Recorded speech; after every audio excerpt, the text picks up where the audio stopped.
potential energy of a dipole in an external field.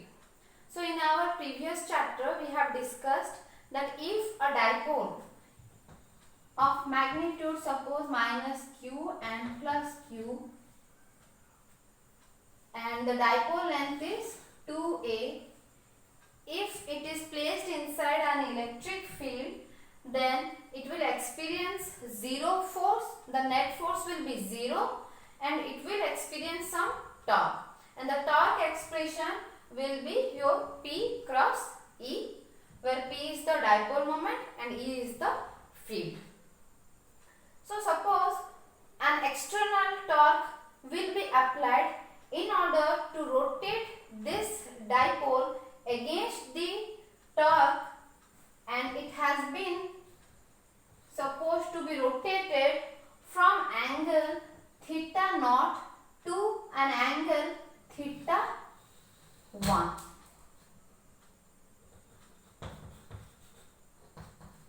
So theta 1 must be this one. So if I want to rotate this dipole from this position to this position, that means from theta naught to theta 1, against this torque I have to apply some external torque, and let us find out what is the work done by that external torque in order to rotate this dipole from this position to this position. So the work done will be, we know that integration of work done will be our tau into d theta, and this tau is our external torque. We have to apply some external torque against the electric field in order to rotate from theta naught to an angle of theta 1. So this tau will be P cross E into d theta. So this tau, this will become Pe sin theta into d theta, and the limit of theta will be from theta naught to theta 1. So I will write the lower limit theta naught and the upper limit as theta 1. So here also I will write theta naught and this as theta 1. So P and E, we know it is an uniform electric field, so it will be constant, and this P is also constant. So PE, let it take out from the integration. So we will now have theta naught theta and sin theta d theta.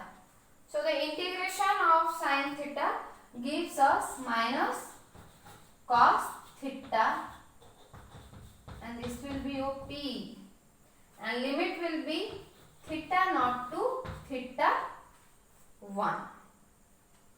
So if I will put the limits in this equation, I will get PE is equals to, I am doing it directly, that will be cos theta naught minus cos theta 1. So this amount of work done will be stored as potential energy. U is equals to Pe cos theta naught minus cos theta 1 if we are rotating the dipole from an initial angle of theta naught to an angle of theta 1. If we want to find out what is the potential energy of the dipole inside this electric field, then what we can do, we can choose a position where the potential energy is taken to be 0, and that is when theta naught will be equals to pi by 2. If I will place this dipole 90 degree or perpendicular with the electric field, that position will give you zero potential energy. So theta naught, let us take theta naught is pi by 2 and theta 1, theta 1 we say theta. So what is the potential energy of the dipole making an angle theta with the electric field? So what will be the potential energy of the dipole if it is making an angle theta with the electric field? So let us put the values. U is equals to Pe. In place of theta naught, I will put pi by 2 cos pi by 2 minus this. In place of theta 1, I will write theta cos theta. So this terms become 0, cos 90 0. So now I will have minus Pe cos theta. I can simplify this again. We know that the cos theta terms we can write as the dot product of these two vectors P and E. So this will be the expression associated with the dipole making an angle theta with the electric field. Now I can go for three cases. One is stable equilibrium. So when we will say that this dipole is in stable equilibrium, now if the theta is parallel to the electric field, that means the dipole P and E, if they are parallel to each other, that means that will be U is equals to theta will be 0. So the expression will be simply minus P E. So this will denote us the stable equilibrium case. And what is unstable equilibrium? Unstable equilibrium will be when theta is equals to 180 degree. That means when it is anti-parallel to the electric field. So unstable equilibrium is when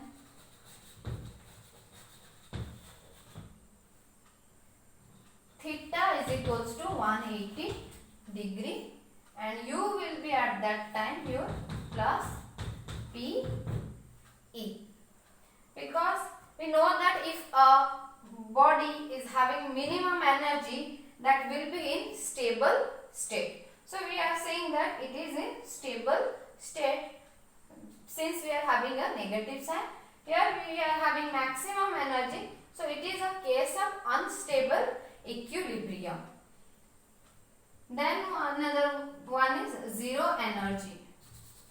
Zero energy when theta is equals to pi by 2. So U will be equals to minus Pe cos pi by 2, which is equals to 0. So this is regarding your potential energy of a dipole in an external field.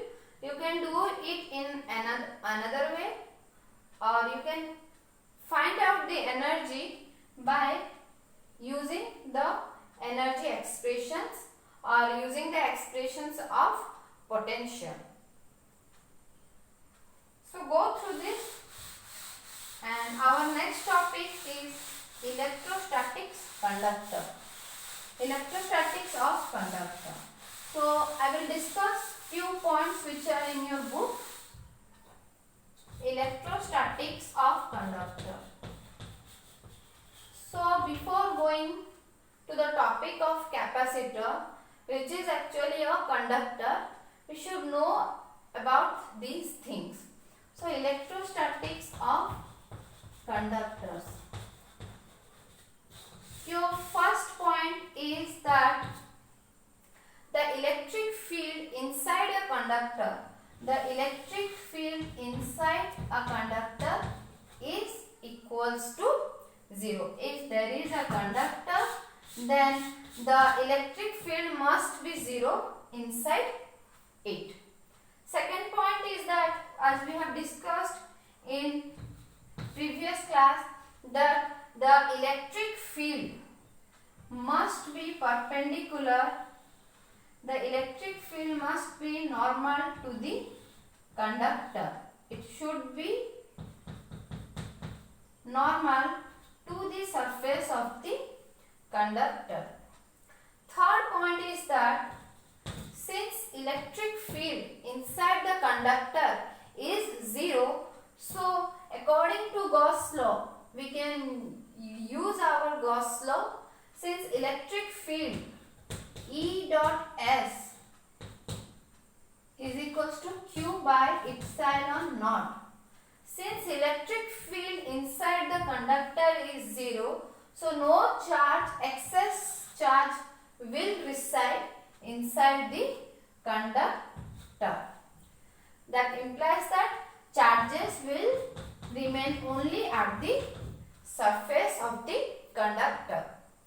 Fourth point is that the potential is constant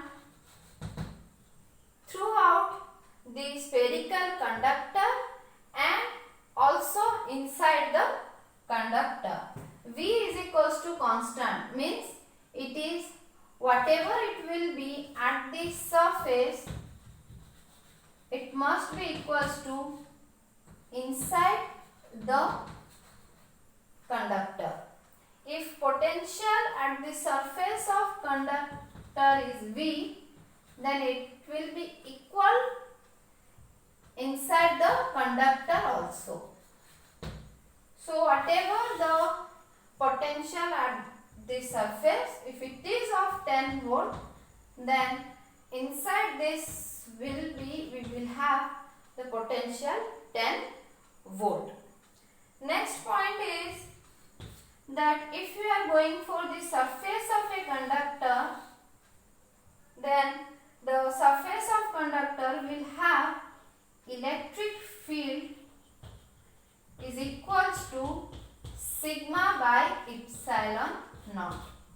Means sigma is the surface charge density and the magnitude of electric field must be equals to sigma by epsilon naught at the surface of the conductor. Last point is sixth point. This one must be 5. Last one is electrostatic shielding. Electrostatic shielding is a phenomenon where inside the conductor or inside the cavity of a conductor there will be no influence of electric field. So sixth one is electrostatic shielding. Shielding effect means the cavity inside a conductor. If you are having a conductor and you are having a cavity inside the conductor, then this will be shielded from the outer influence. If you are having an electric field, suppose at the surface or any external electric field, then there will be no effect inside the cavity of the conductor. So electric field inside the conductor, inside the cavity will be again equals to 0, and this phenomenon is known as electrostatic shielding. So this phenomenon, that's why the phenomenon of electrostatic shielding, one example is during thundering or lightning, you are advised to sit inside a car. So you will be shielded from the outside surface or outside surrounding. So these are the important points regarding electrostatics of conductors. You go through the book, and next class we will discuss about dielectric polarization. Thank you, students.